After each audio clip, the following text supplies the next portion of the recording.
more than half, should have been privatized by the end of next year, therefore plugging the holes that exist within the distribution sector, which is a constant drain of close to 600 billion rupees on the national exchequer, and it is really stifling the growth and the amount of money that we could invest into the public sector development program.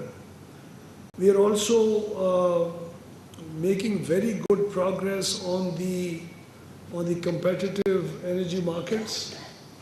An entity that's supposed to be created called the Independent System Market Operator, that's supposed to extract two very important parts of NTDC and CPPA out and form one company, which is the ISMO, which would be the basis of competitive markets to operate on.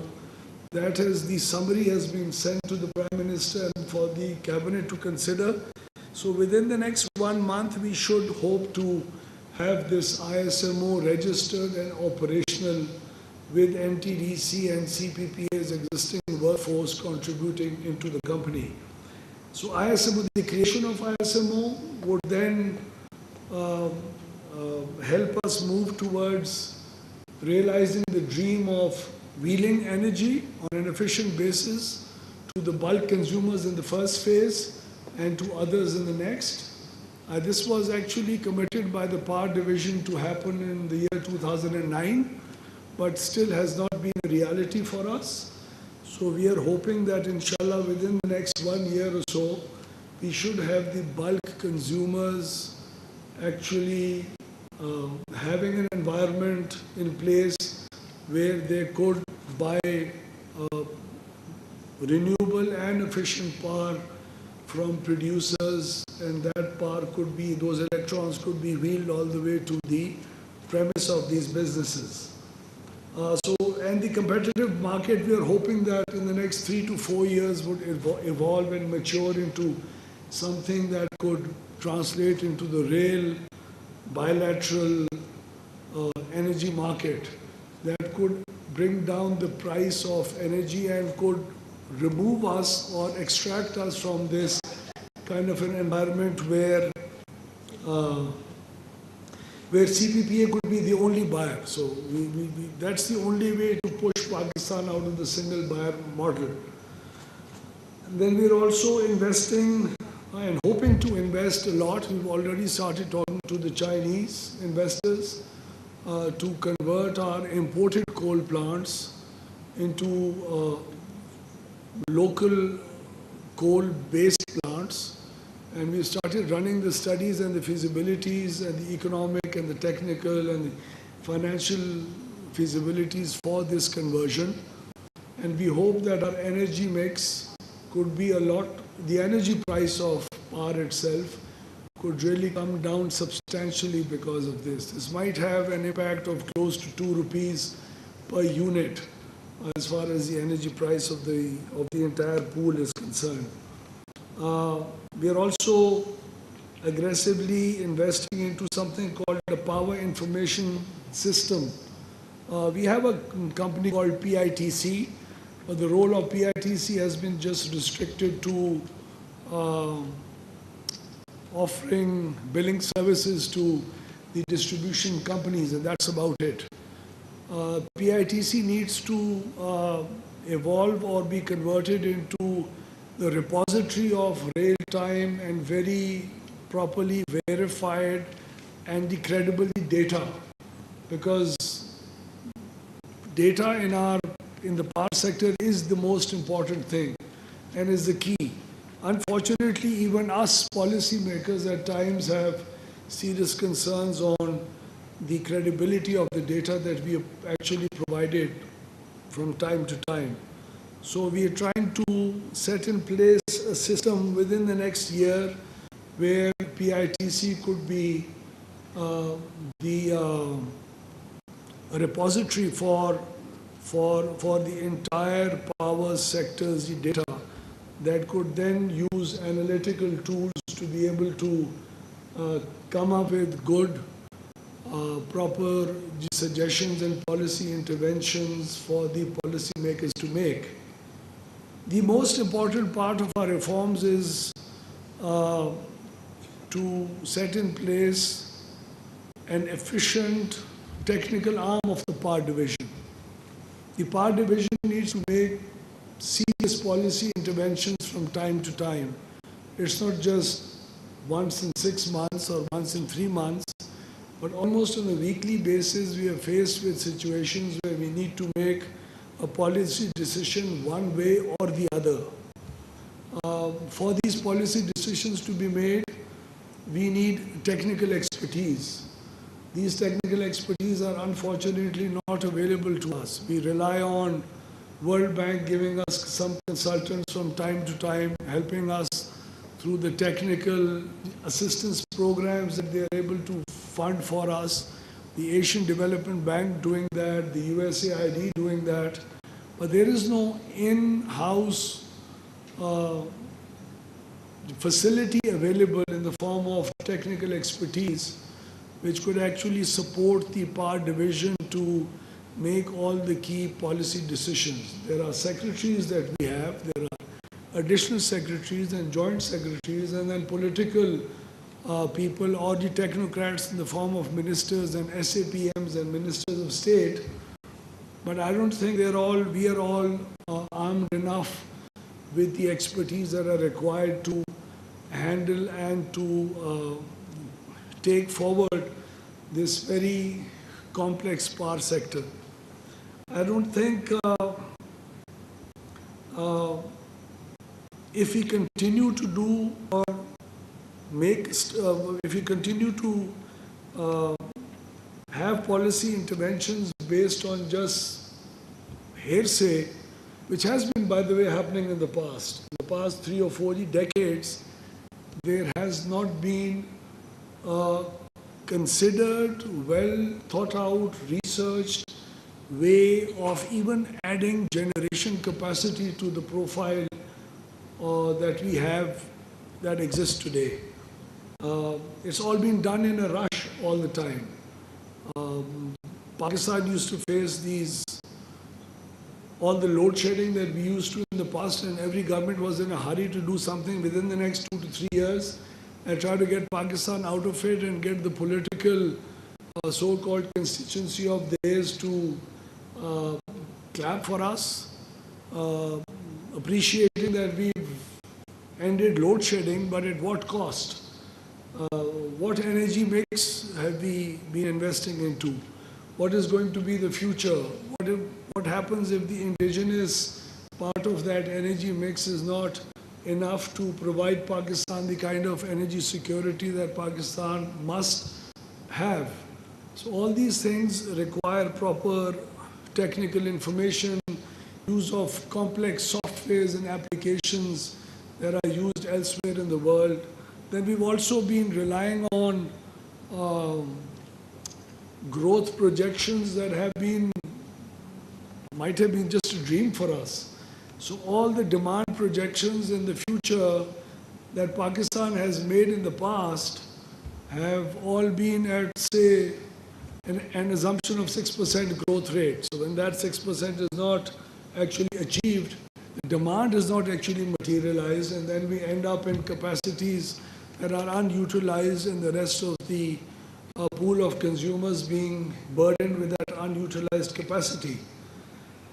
We're also looking at seriously bringing in an environment where the tariff slabs in Pakistan are absolutely uniform. We need to give out a bill that clearly states that every consumer needs to build a certain amount according to a certain rate. And then whoever needs to be subsidized needs to be through a social protection program for people to be in for people not to easily exploit this kind of a tariff slab structure that exists within Pakistan. Then we're also we're not just looking at, all these things are happening, by the way. In the past 6 months, the kind of progress that we've made in all these power sector reform areas has been extremely encouraging. And the people at the Power Ministry and other professionals who are actually helping us, they have a key role to play in this. Then we are also pursuing an aggressive program on the energy conservation side. I think MD Nika would have spoken on this platform earlier this morning.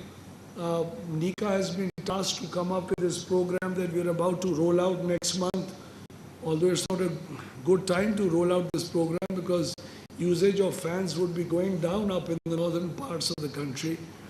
But at least in the south, it will start picking up. So we are looking at a conservation program where fans could be made more efficient, that could bring down our so-called peak demand by a good few thousand megawatts if this transition actually happens over the next few years. We have a very unhealthy demand curve. So we actually peak out, and most of the peak that happens over and above the 11,000 so-called megawatts of demand that exists in the country is all fans and air conditioners and inefficient building codes that Pakistan has in place. So the energy conservation part of it would really in the long term help Pakistan achieve a much healthier demand profile that could help the policy makers avoid any investments into energy that are not required for a productive manner and in a consistent enough manner. So I'll just give you an example. There are about 3,500 megawatts that are there in place in our entire generation capacity that are used just for about 200 hours or 250 hours in a year out of the 8,760 hours in a year. So this is the luxury and the cost of luxury that one has to pay, and this is something that Pakistan and the power sector of Pakistan can't really afford.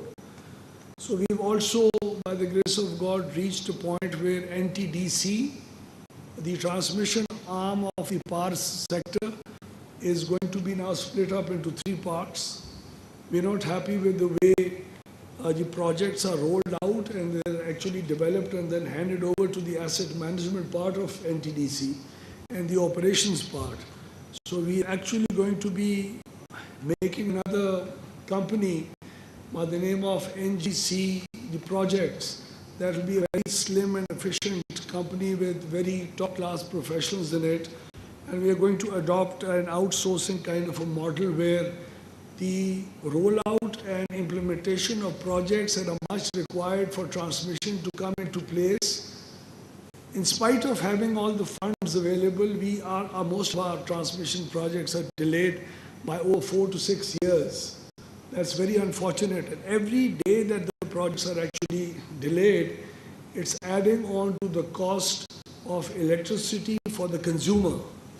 So the 660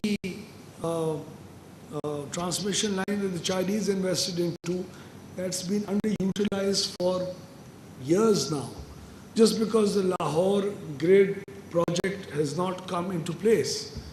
So the NGC project part of NTDC would ensure that we don't have any such problems occurring in the future.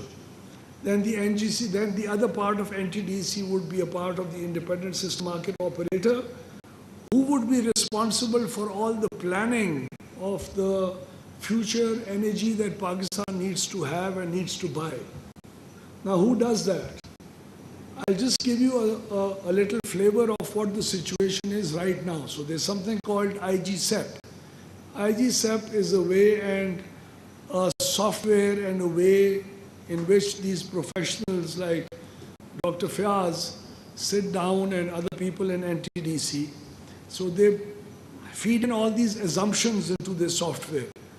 And on the basis of those assumptions, the software actually comes up with the least cost, the methodology-based requirement for power in the future.